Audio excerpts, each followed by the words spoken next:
What's going on, y'all? God, bro, I swear my throat is always like dry before before like I film a video. Like my mouth just be hella dry. But okay, what's going on, y'all? Mejia here, and we're back again with another video. Hope you guys are just staying like healthy and safe during these times, and just enjoying life, because who doesn't want to do that? So today I'm gonna be showing you guys how like I arrange my loops, and like specific things that I do in my loops that I feel like just kind of make them mine, and like just going into the like details of how I arrange, how I organize, and like specific things I do, because this was something that was requested by someone. I'll have Raider put it up in the screen right here somewhere. I don't know, someone asked me to do this, so this is what I want to bring to you guys. And with that too, always let me know what you guys want to see in future videos, because I'm going to be listening a lot more and actually like catering to what you guys want to see, so I can really help you guys out. Also too, if you want any of the sounds that I be using in like all my loops, a lot of stuff, definitely head over to Wave Supply and look up Mejia, because literally like all my kits are on there.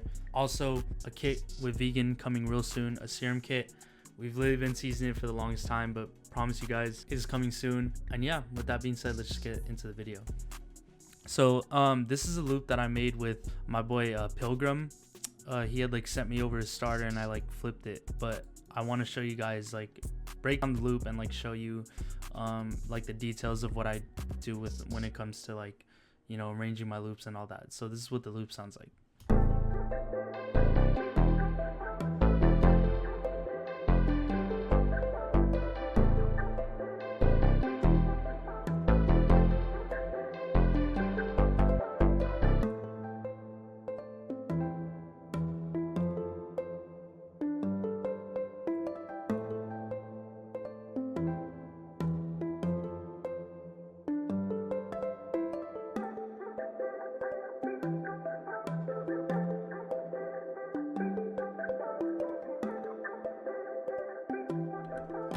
Okay, so you guys get the vibe of it. I really love this loop. It's one of my favorite loops like ever, I think. But yeah, it's a vibe. So specific things that I like want to point out when I'm arranging my loops and getting them organized. I like to have every single sound of the loop like hitting in the first 8 bar. So what I mean by that, as you can see, there's like the vocals, there's like the piano, there's like all the other instruments, and then just like literally everything hitting at once. So the reason why I do that is because I feel like it's really important to like drag the like producer that is using the loop, like to just drag them in like less than 5 seconds, because like a lot of loops, like I've literally witnessed it, like literally get skipped like that. So like if the person doesn't fill the loop within like the first 5 seconds, they're not going to use the loop. Like it's just kind of how the industry works, and like kind of how just shit runs.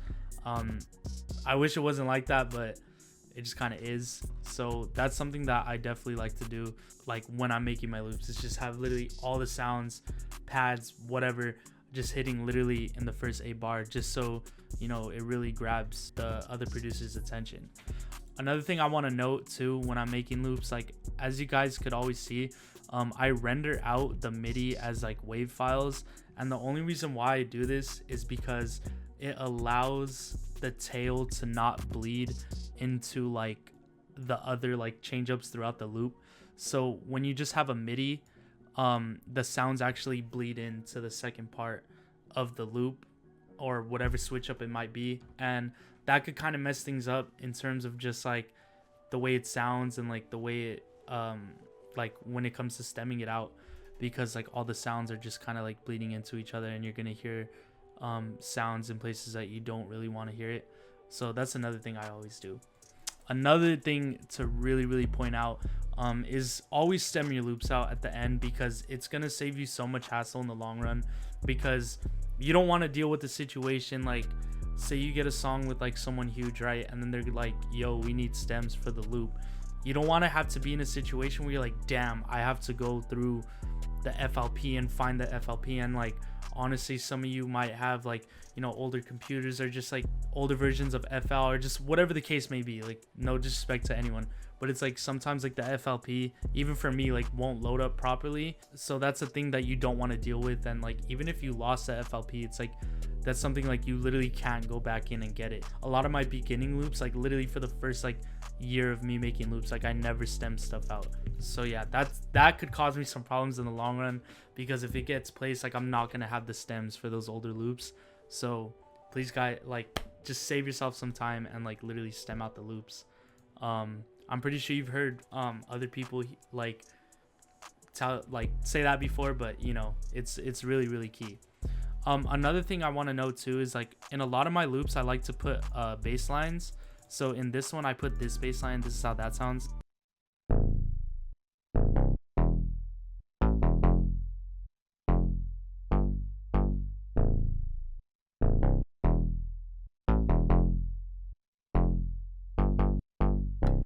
And the only reason why I say put bass lines in your loops, not necessarily all the time, but if the loop like sounds like it could use it, I definitely recommend that you guys put a bass line in. It could really assist like the person that's actually using the loop. It could really like make it easier for them to like understand what the root note is for the actual, you know, sample. So they're not all over the place trying to guess, you know, oh, where should the root note go, whatever. It's just like a lot easier for them to hear it, at least in my opinion. And a lot of the loops that I've gotten placed, they all have bass lines in it. So maybe that's just me, but I've noticed it does help. Maybe not all the time for every sample, because obviously every sample is going to sound different. Like sometimes it doesn't need a bass line. If you feel like you could use it, then definitely I recommend adding it. And yeah.